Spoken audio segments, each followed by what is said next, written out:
Good day and welcome. I'm Mr. Simons. In this lesson we'll be revising grade 11 interest rate changes. So problem number 1. Amy invests 8,000 Rand for 5 years.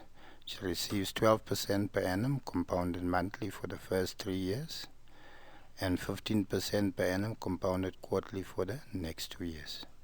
How much will Amy receive in total after 5 years? So present value 8,000 Rand. Interest 12%, 12 divided by 100 would give me 0.12. It's compounded monthly, so therefore I divide by 12. So for the first 3 years, so n is 3, 3 times 12 equal 36. For the last 2 years, the interest is 15% per annum, 15 divided by 100, 0.15. It's compounded quarterly, therefore we divide by 4, gives me 0.0375. N is 2, but because of the quarterly times 4 would then give me 8.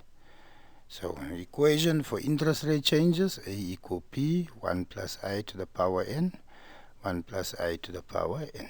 So 8,000, 1 plus 0.01 to the power 36 times 1 plus 0.075 to the power 8. If we solve the first part here, we would have 11,446. 15027 times the 1 plus 0.75 to the power 8. We solve that, in total she would have 15,366 Rand 12 cents. So every time they change interest, I just add an extra bracket, 1 plus I to the power n. I do that interest separately for that part. Right, let's do a second one. Right, in problem number 2. 6,000 invested for 10% per annum compounded monthly. After 3 years, the interest rate changes to 12% per annum compounded quarterly. And for the last 2 years, the interest rate is changed to 15% per annum compounded half yearly. How much money does she have after 12 years? So the 10%, you see after 3 years it changed, so the 10% there is for 3 years. So P is 6,000. My first interest, 10 divided by 100, gives me 0.10, compounded monthly divided by 12. Because it says after 3 years she changes, that there for the first 3 years, 3 times, compounded monthly 12 gives me 36 interest payments. Right, after 3 years, the interest changed to 12%. So 12%, 12 divided by 100, 0.12, compounded quarterly divided by 4. Right? So your last 2 years, so out of 12 years, if I take 2 years away, it's 10. So to go from 3 to 10, that means it's 7 years. I assume you know 10 minus 3 would give me 7. It's compounded quarterly, so 7 times 4 would then give me 28 interest payments. For our last 2 years, the interest was 15%, so that's 15 over 100, which gives me 0.15. Compounded half yearly divided by 2. 2 years, 2 times 2, which then gives me 4. So I have 3 interest rate changes, therefore 1 plus I, 3 times to the power n.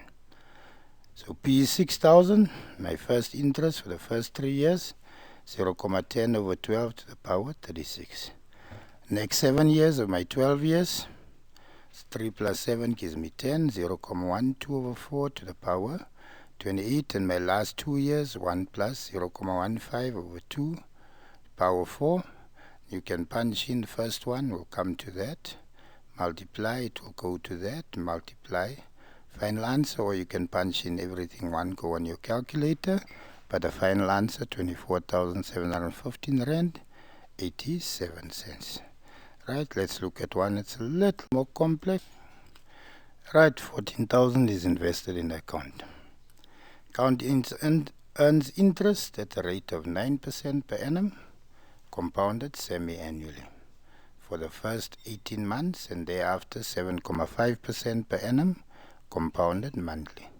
How much money will be in the account exactly 5 years after initial deposit? So P is 14,000. Interest 9%, 9 divided by 100, 0.09. Compounded semi-annually divided by 2. That becomes 0.045.